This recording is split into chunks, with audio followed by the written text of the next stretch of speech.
Hi, my name is Sherina Wright. I work for Berkshire Hathaway Home Services, and today we're here just talking about the home buying process.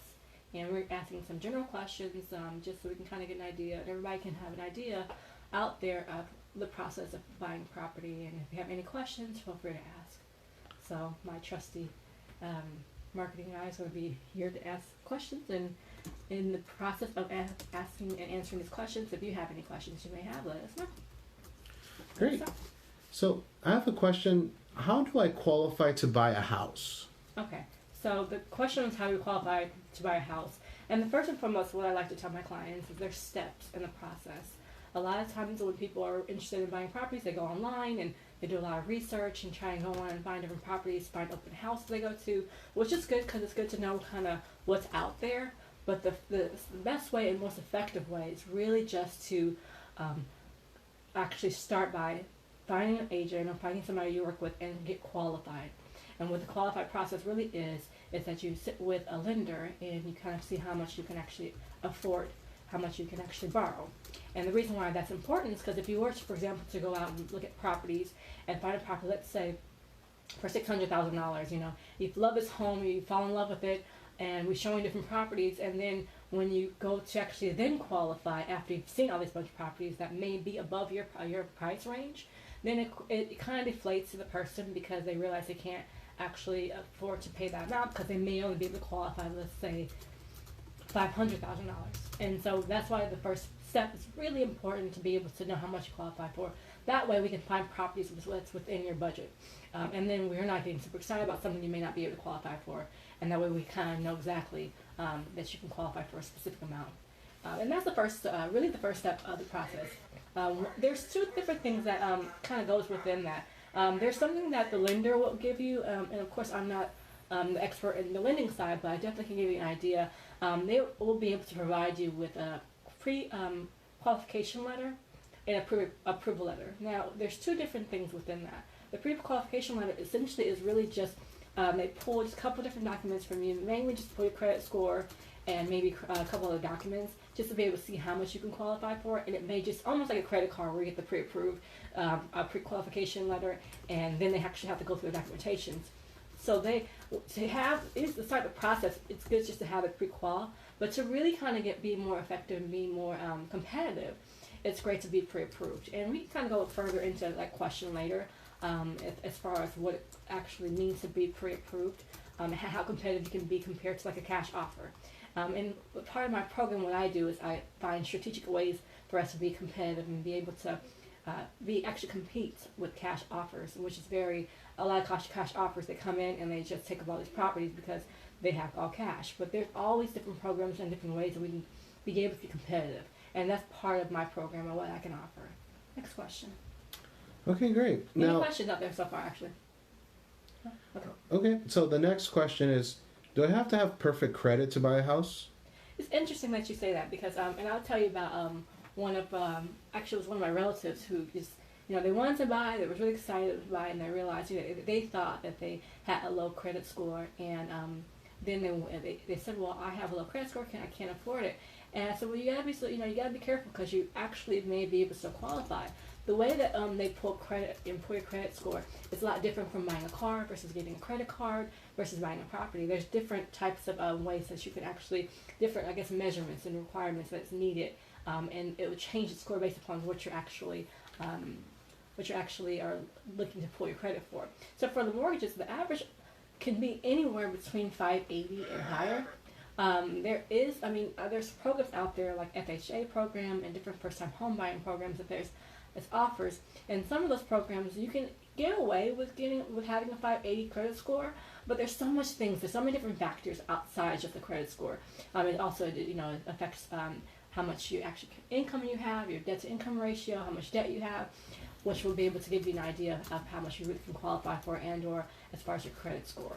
But on average, you can kind of, to really be, strong, 620, 640 is pretty much kind of where you want to be.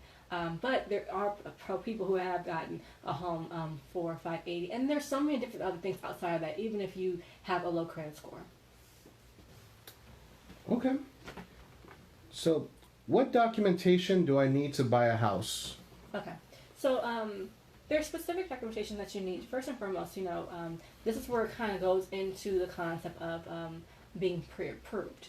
And being pre-approved is actually all your documentations. And a lot of people say, well, how quickly can I get, approved? But let's just first start about what the question was. So you need your certain things you need is going to be your driver's license. You're going to need your social security card. They're going to have to pull your credit, so you have to give them your social security number. And then you're going to need your pay stubs. You're going to need your tax returns. There's different things you need, like your bank statements. This is all information that you need so they can be able to see how much you have in the bank, because they want to know assets versus and cash versus your debt. So the more assets and cash you have, whether it's 401ks, whether it's any bank statements, whether it's any IRA accounts, that all makes a difference. So I'm so sorry. It allows you to be able to kind of really get an idea of how much you can qualify for and how much and what you need. And those stuff is very important. The longer that you actually wait to give that to your lender, the longer it takes for you to actually get pre-approved. And it takes that process can take a lot longer. But the quicker you can get it to them, the quicker you can get approved. So yeah. Now, I actually do have a live question. Sure. There's a gentleman asking, I got poor credit score. I got the money for a down payment. Sure. Okay. Would you be able to help someone like that? Yes. I mean, there's programs out there that can be able to help. And it really depends. It kind of varies. It depends on really the whole package. So I would love to talk to you really in detail and kind of see what you think. Because a lot of times you may think that your credit score is really low, and as I mentioned before, your credit score to buy that you think like maybe you get from Credit Karma, those are not real scores compared to for when you're buying a property, when you're getting a mortgage. Those scores your score may be a little higher than what you may think. So we would kind of really need to see what your credit score is and then kind of go from there.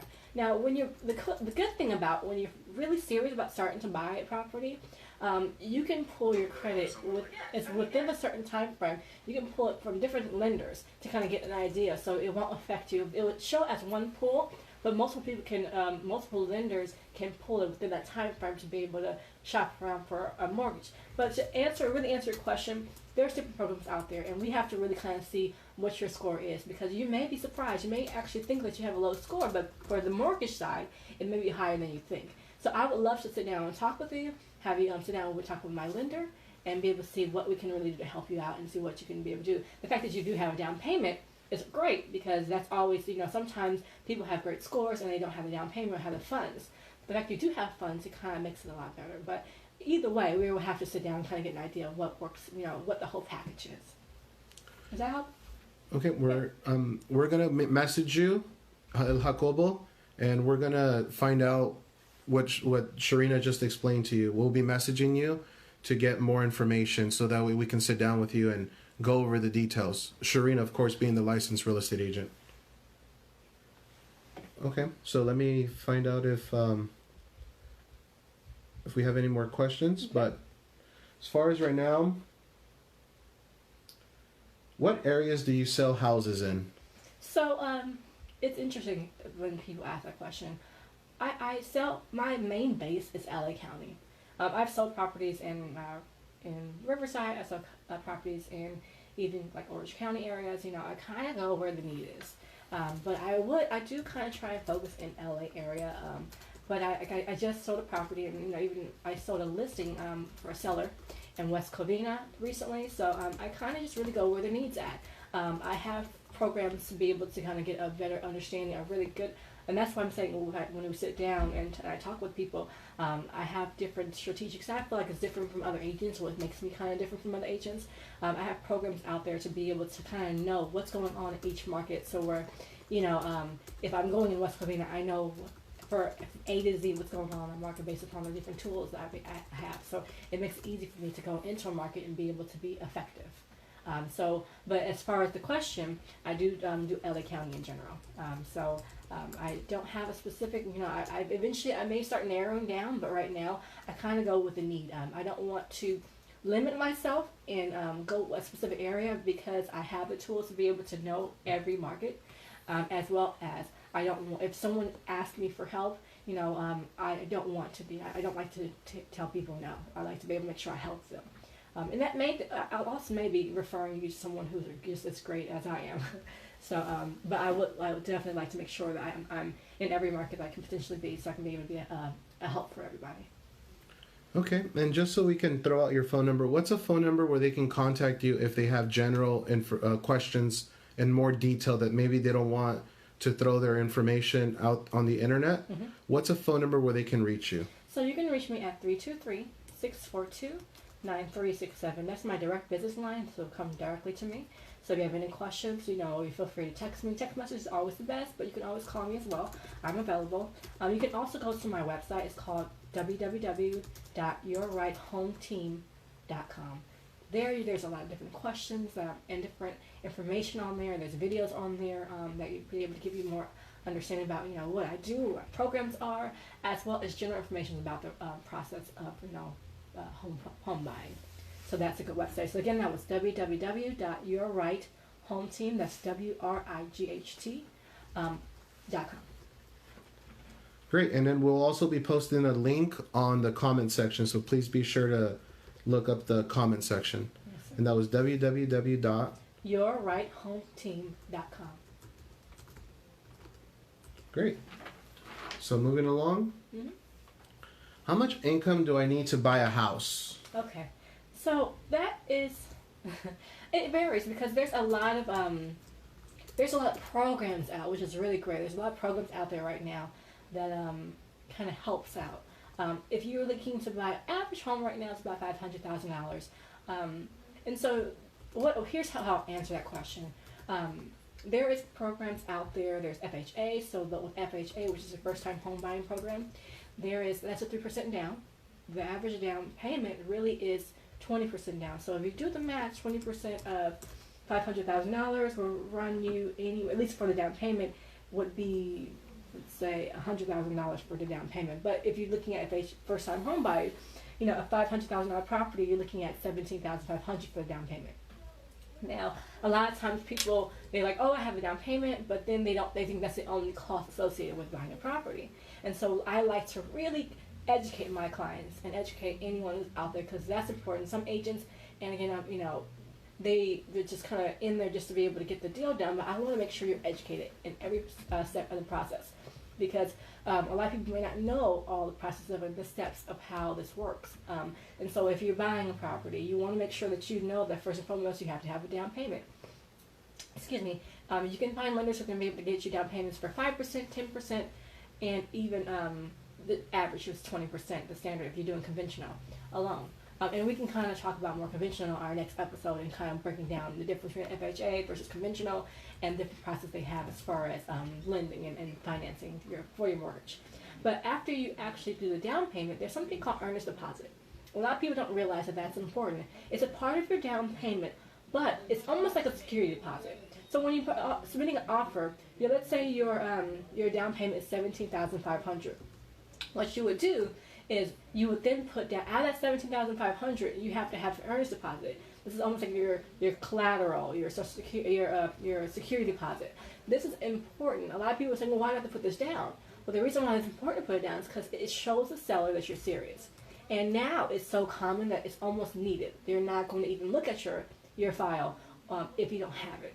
So that could be anywhere between 1 to 5% of the purchase property. So let's say if your down payment was $17,500, out of that you can probably put as earnest deposit $5,000 up to $10,000, $15,000, depending on how serious you want to be able to make your offer stronger. The stronger your offer, the better and more competitive you are as far as getting the actual deal and actually going into escrow. The next step as far as the amount of money that you need is there's going to be times where you actually going to need closing. Well, actually, you're always going to have closing costs. And a lot of times people don't realize there's any closing costs. So it's not just the down payment, it's closing costs as well. And that, again, can be anywhere between 3 to 5% of the purchase price. And then you need certain things like your home warranty. I always tell my clients, not home warranty, the home inspection. Home inspection is very, very, very important. There's people who've gotten home inspections and they're able to kind of get an understanding. It's about anywhere between $250 to about $400, excuse me. And that's a part of the process. But it's important to have it because you want to know what's going on in the home. If you don't know what's going on in the home, then you're not going to be, then it's going to be hard for you to be able to know if you really want to buy it. And by having that, it's important because you want to see what's behind the walls. You want to make sure that there's no major issues in the property, because if there are major issues in the property, then maybe something you may want to back out in. And within the time frame of your inspection period, you can be able to walk away and still keep your earnest deposit if you find something in the home inspection report that you don't like. The other things you also want to have to be aware of is that you have to take care of the appraisal costs. You have to get the house appraised, and so that's a fee that you'll pay for. Again, that can be anywhere between $300 to $450. The actual bank is going to be the one who actually picks the actual appraiser, but you actually have to pay for it. And that can be a part of your closing costs sometimes, or it can be a part of something as an upfront fee. It just depends on the situation itself. And so those are the major things that you probably need. So the closing costs, your earnest deposit, which is part of your down payment, and then the home inspection and the appraisal. And those are the main things that there's going to be maybe slight things that's within that, but for the most part, those are the main things that you're going to need to buy property. Any other questions? Yeah. What requirements are? I do apologize. Yes, sir. What special programs are available for first-time home buyers? So, how I'll answer that question is there's a program called FHA, which is first time home buying, the program that is for first time home buyers. And that is actually, again, you get help with the down payment, which is 3.5%. Outside of that, there's programs that is out there that can help you with, like if you're a teacher, if you're a veteran, there's so many programs out there that can be able to help you. They now have programs out there that helps out with your down payment assistance as well as your closing costs. So usually for a first-time home buyer, you're going to get the 3.5%. But if you own a property, have had a property within a certain time frame, then you actually it takes a while. Let's say if you buy a property and then you sell your property after a certain time frame, then you can still qualify again for being a first-time home buyer. But there is a time frame that you need to be within in order to make sure that you actually can qualify for that program. Next question. Yes. What are some special programs that you offer? So I tell my clients, and I sit down with my clients, first and foremost, what I do. We have a guaranteed program, which is kind of, I think, makes me different and kind of than the average agent. And I don't want to give too much information about it, but I will say we offer programs that really is a guarantee where you're saving money. Like, for example, I make sure I put I back my word. And so I promise you specific things. I'm putting in writing that I'm going to promise A, B, C, and D. And if I don't, then then we'll give you, let's say, a certain amount of money or towards your closing costs, or we'll be able to help offset some of your costs, because I want to make sure that whoever I'm working with knows that I'm confident, and make sure that I'm confident to say that I'm going to be able to provide specific things to make sure you're saving money, and or make sure that you are keeping money in your pocket, depending on if you're the buyer or the seller.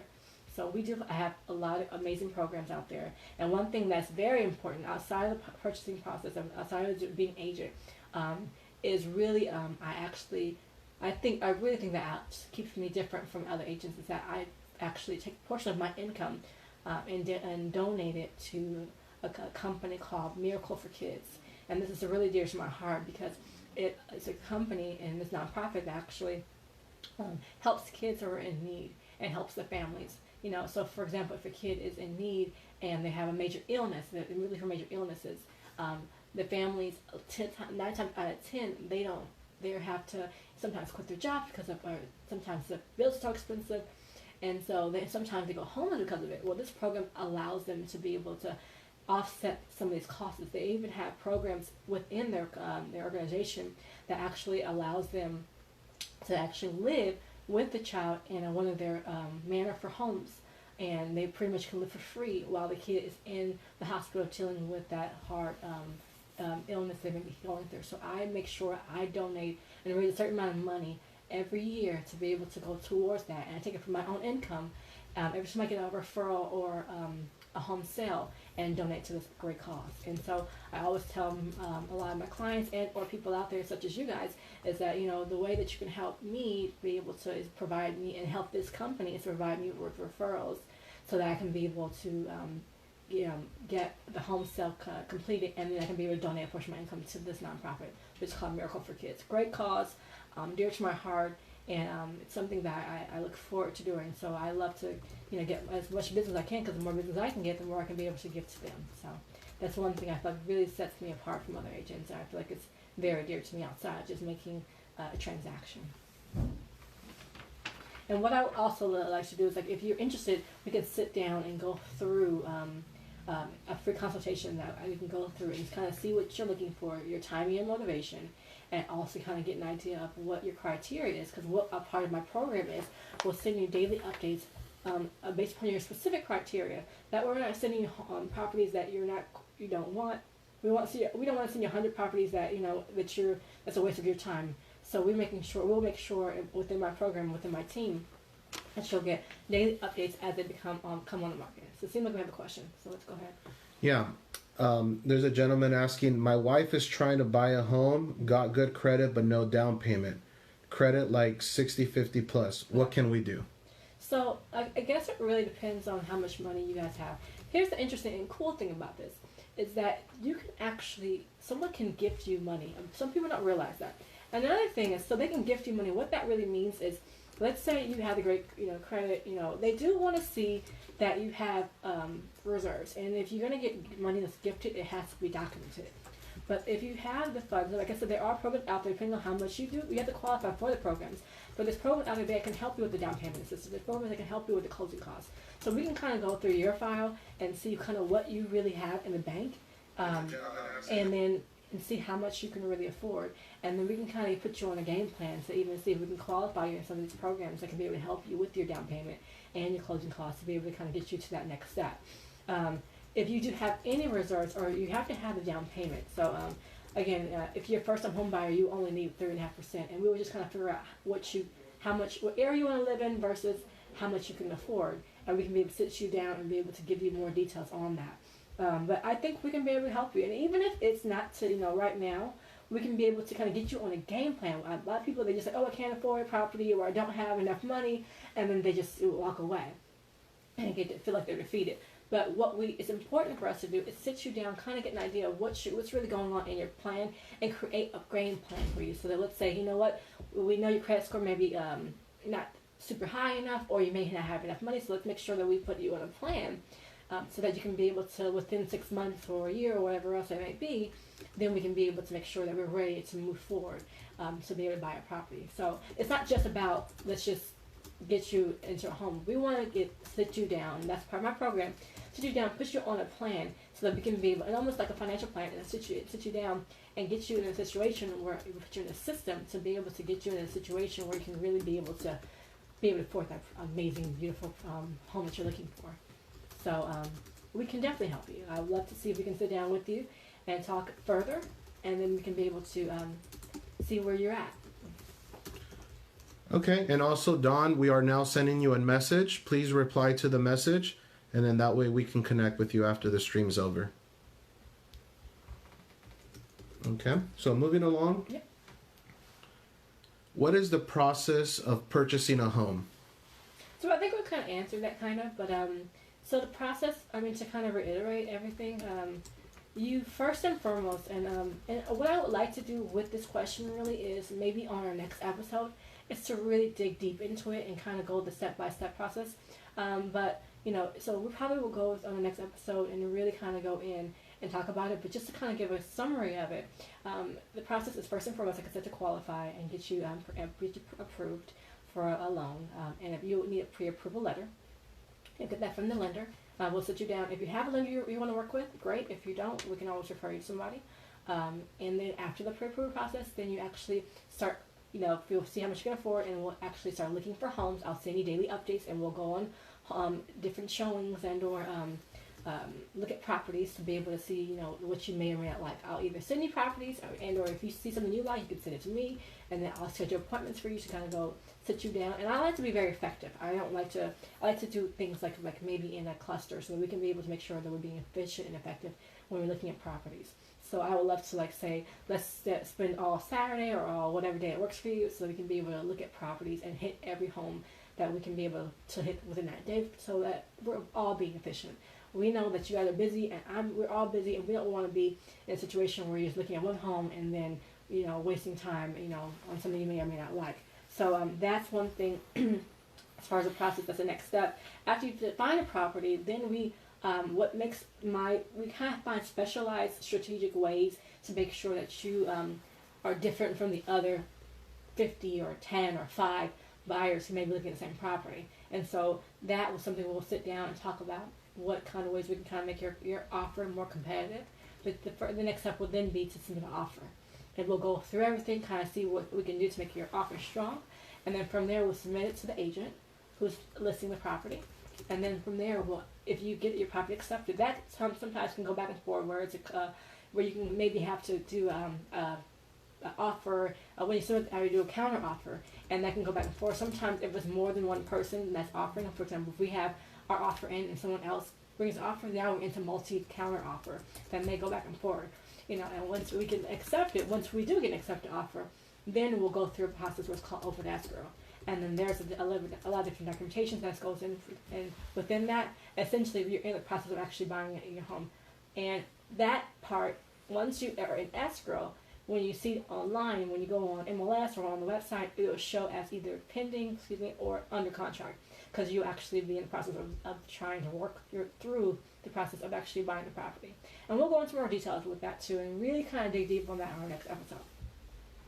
Next question. Okay, what is the process of selling your home? So the way I'll answer that is, so I will sit down with you. We'll go through, and first and foremost, a lot of people say, "Oh, well, how much is this? How much is that?" But it's hard for me to say anything when people ask me that question, because I don't know what your property looks like.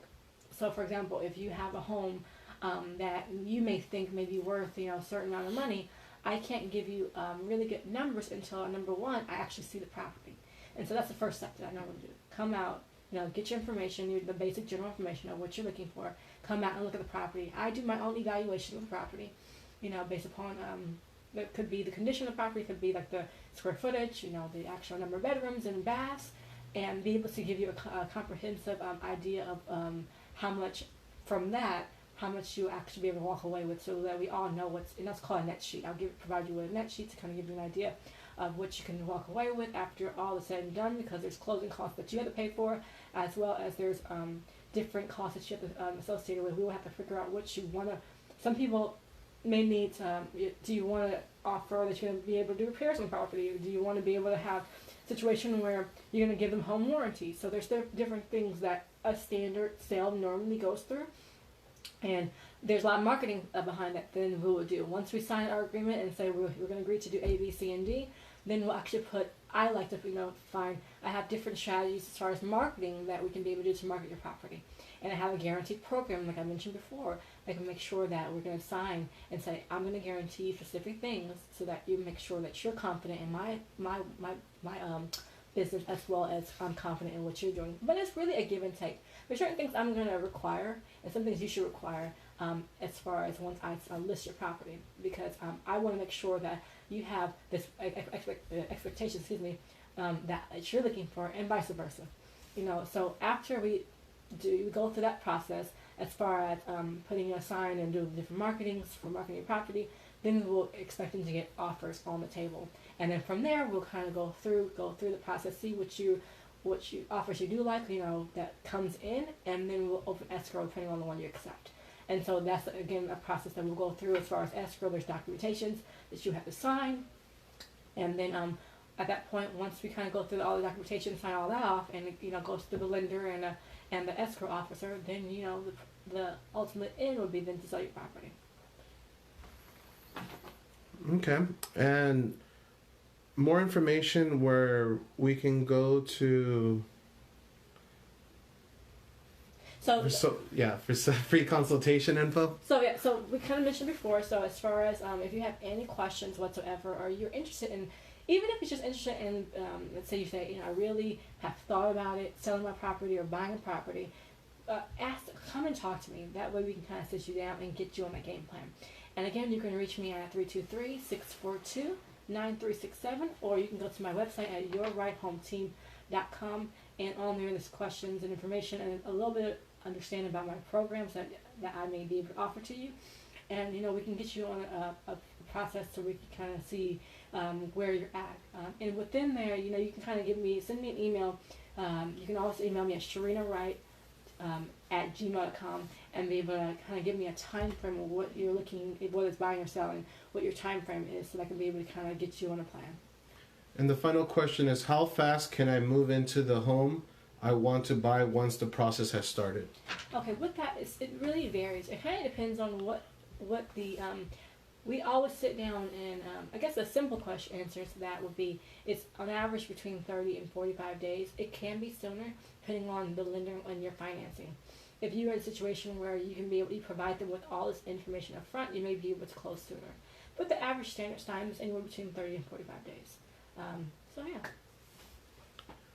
Okay, great. Well, that concludes. So we're going to go ahead and end the live stream. If anybody has any further questions, you can go ahead and leave them in the comments, and we'll make sure we answer them as soon as possible. So we'll let you know when we're going to be streaming next again. And if you want to go ahead and say goodbye. And, thank you so much for your time. And I know taking your time out to look and go through the streaming, you know, we're going to try and do this every so often so that we can be able to, you know, you can be able to have someone you can go to be able to ask any questions regarding real estate.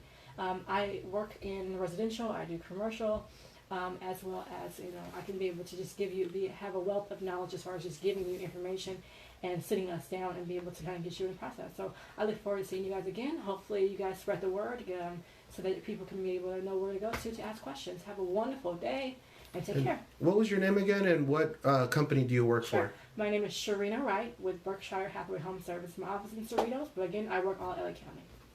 Thank you so much. Have a wonderful day, guys. Take care.